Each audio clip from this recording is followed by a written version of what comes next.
This is TERcets, a literary podcast by the Ekphrastic Review. We have the most and the best writing inspired by art. I'm your host, Brian Sammons.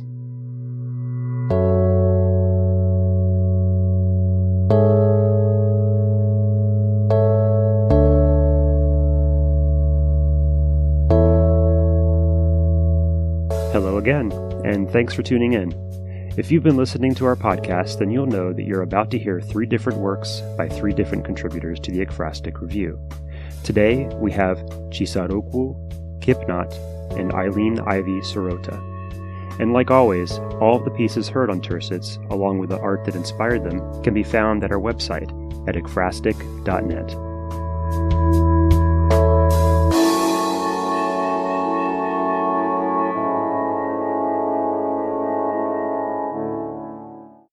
First up, Chisaraokwu.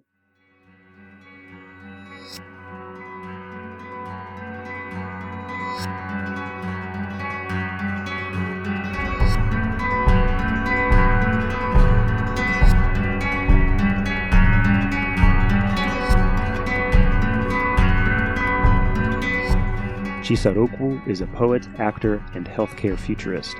She is grateful to have had her works published in many literary and academic journals. She is passionate about addressing trauma through the arts, is semi-obsessed with the indigenous religious traditions of the Igbo of eastern Nigeria, and completely obsessed with the Italian language. Find her on Instagram at Naijabella, spelled Naijabella.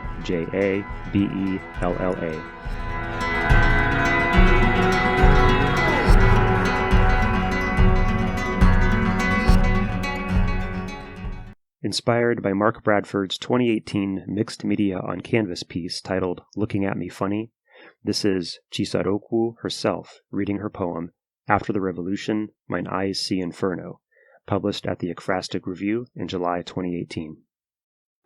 After the Revolution, Mine Eyes See Inferno, after Mark Bradford's Looking at Me Funny. Araminta's temple spews fury mixed with a ghost whisperer's song that leads them to the promised land. Moths to the flame of new land, donkey-eagled men trampling on blood-stained soil, hellfire below. Fly away. Fly, fly, fly. Lincoln is spread eagle cowering behind the black bone of slavery. Bear a mother's cross for Christ's sake. Amen. A man sees her face downcast, then sees her face again differently, her headless bonnet a milepost along Jubilee Street. Embers burn upon her chest, nipple-feeding armies sag under the press of deadwood colonies. Scratch the Amen corner in blue and orange. Voices are fire and vapor, traveling oceans to find the cutthroat where the deceased's cries lie. The ancestors' handprints fist children into recovery. Reparation is to see the slave man whose bottom half is blood.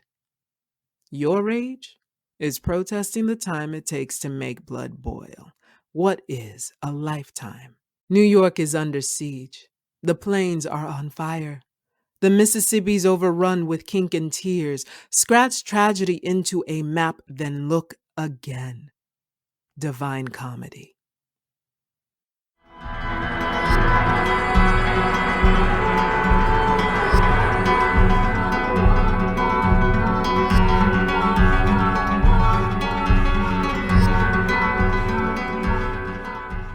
Next, Kip Knott. Here we are.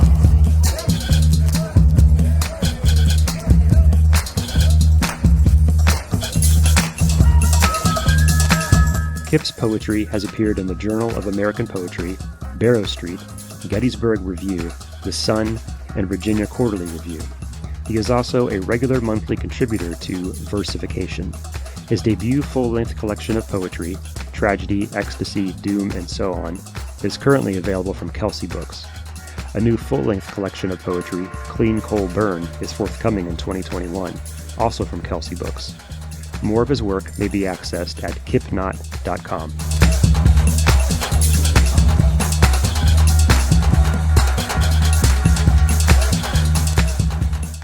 Inspired by various works of Mark Rothko, this is Seven Sadnesses by Kip Knott, published at the Ekphrastic Review in March 2020. Seven Sadnesses. Epigraph. You've got sadness in you, I've got sadness in me, and my works of art are places where the two sadnesses can meet. Mark Rothko. 1. Underground Fantasy, 1940. Did you see the people in this painting as iron bars of some hellish cell of your own making? Did you believe that if you kept stretching them, they would break free of your canvas prison? Did you see everyone around you as nothing more than unstruck matchsticks? Did you conjure these wick-thin underworld wraiths from nightmares? How could you know, in 1940, what the dead of Buchenwald would look like? 2. Untitled, 1948. After the war destroyed the human form, your paintings began to transform into some new life form, conjured from your own imagination. As creator, you could have titled this painting Zygote, or Embryo, or Fetus. Overture could have worked too, which suggests something bolder yet to come. As you grew older, you may have surrendered to the palette and designated the painting blue over orange and yellow. By the end of your life, you may have only been able to assign a number, maybe 3. But in the way that you made the multiform colors reach toward one another as if trying, but failing, to touch, to connect, to combine, perhaps the best title is no title at all. 3.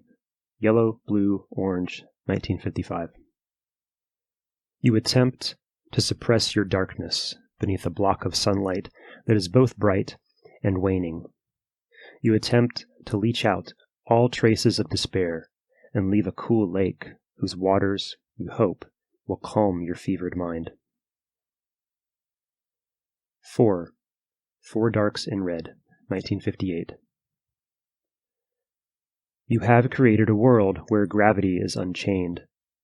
What was once darkest and heaviest now floats unrefrained above an incandescent landscape illuminated by a wholly unnatural light. 5. Rothko's Dinner at the Four Seasons, Autumn 1959.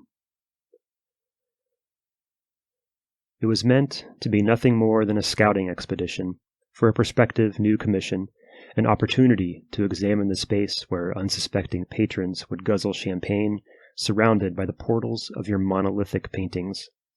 There was no better place, you believed, to wage war against a class of people who needed to face the abstract reality of a damaged world. You slowly scanned the swanky room, formulating a plan of attack. Your paintings, your weapons, would hang low, no higher than 5 feet from the floor, so that their detonations would devour everyone, consume the consumers, deposit the remains into some private void, only to be reconstituted back into something close to human. You saw this as your last chance to become godlike, to become creator, destroyer, and redeemer. But with each new bombastic course, caviar on ice, followed by watercress vichyssoise, followed by lobster thermidor, followed by, your appetite waned and your resolve disintegrated. When they ignited the crepe Suzette, you stood suddenly, your immaculate white serviette falling silently to the floor like a flag of surrender. Staring into the dancing blue flames, you realized for the first time that winning this war meant sacrificing yourself to the ravages of friendly fire. 6. Black on Maroon, 1959. A banner of blood stretched, decomposing, necrotic at the edges, your sigil for a world undyingly loyal to suffering. 7. Number 4, 1964. Even you knew that sometimes there is safety in numbers. Even you, having lived so long, moving from one dark space to another, you who made a habit of inhabiting emptiness, you who saw your paintings not as windows, but as mirrors, You who buoyed yourself on the back of blackness, the way a dying star relies on the night to prove that it still has some light to give. Even you found those moments when you could not, or would not, name the darkness.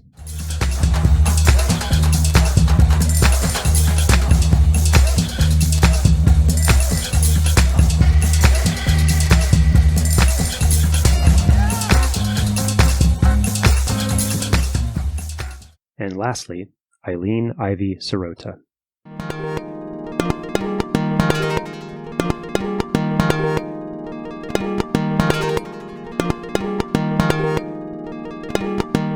Eileen is the author of one chapbook, Out of Order, Finishing Line Press 2020.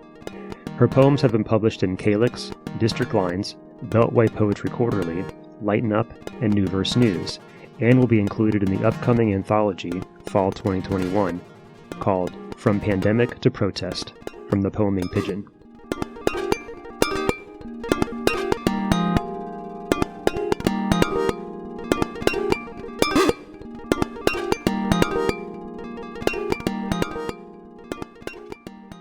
Inspired by Peter Bruegel's 1555 painting, Landscape with the Fall of Icarus, this is a poem with the same name by Eileen Ivey Sirota, published at the Ekphrastic Review in February 2021. Landscape with the Fall of Icarus, after William Carlos Williams. Most days I would tell you I feel like the peasant scratching his ass at the bottom of Bruegel's painting, humming perhaps thinking of the apple in his pocket. But once I felt as Bruegel must have, that attention must be paid. It was the day in March my first parent died, the day my father died. Rushing across the street to the assisted living, cell phone in hand, spreading my news, unreality increasing with each retelling, an ordinary, faceless day turned singular. Unconcerned, the children and nannies in the park played around the fountain. Workers from nearby offices carelessly tossed away their sandwich wrappings. Daffodils elbowed their way hopefully through the thawing earth.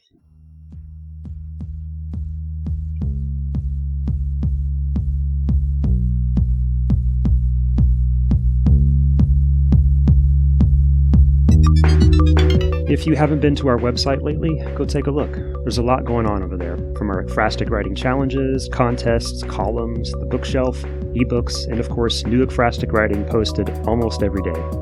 Check us out at ekphrastic.net. By the way, it's entirely volunteer run, so please consider making a donation while you're there. I know I speak for Lorette and all of the Ekphrastic Review team when I say that we truly appreciate your support. It means a lot. Let us know what you thought of today's show by emailing us at tercetspod@gmail.com. Lastly, thanks to all the writers and artists featured in today's episode and every day at the Ekphrastic Review. That includes Judati for allowing us to use his music as our intro and outro themes, and to No Nature, MWD, and Oval for making the music you heard in the interludes. I'm Brian, and this was TERcets. Thanks for listening. Until next time, stay inspired.